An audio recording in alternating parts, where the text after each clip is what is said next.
guys, wanted to talk to you today a little bit about a very important concept that resistance band training brings to the party. Yeah, we talk a lot about locking out, especially in weight training when we're talking about squatting, deadlifting, push or military press or push press.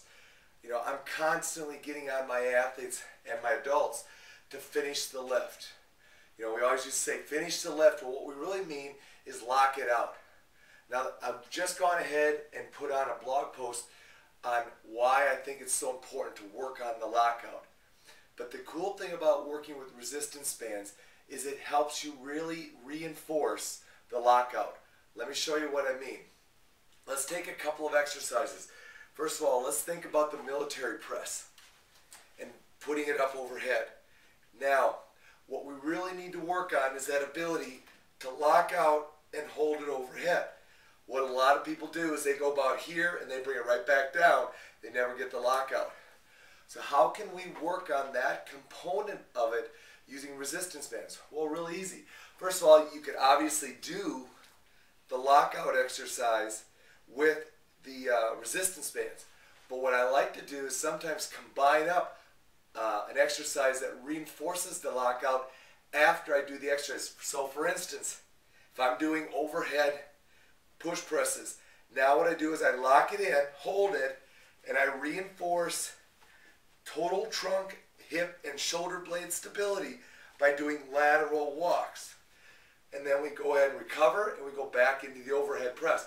It's a tough exercise combination, but what you can do is you can go ahead and just do the overhead lockout component one time, and then on the next interval circuit, go ahead and do the overhead press.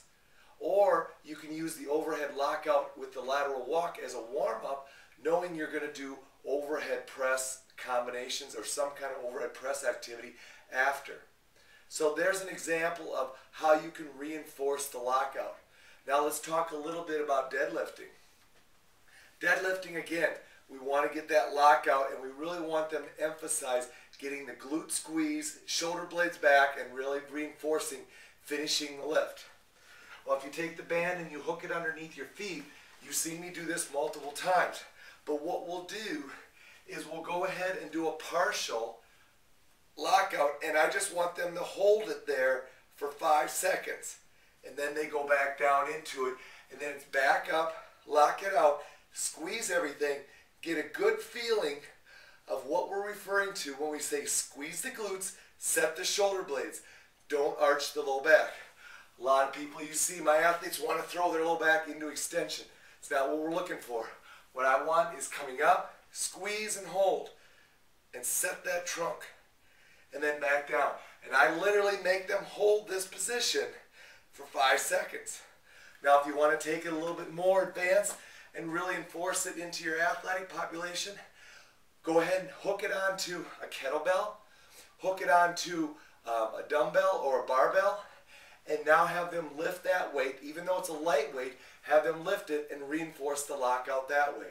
If you refer back, you can refer back to my deadlifting video, which you'll see at the bottom of the post, to refer back to that.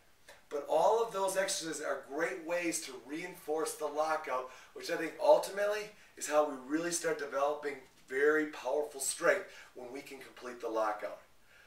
Consider resistance bands as your best tool to go ahead and work on that.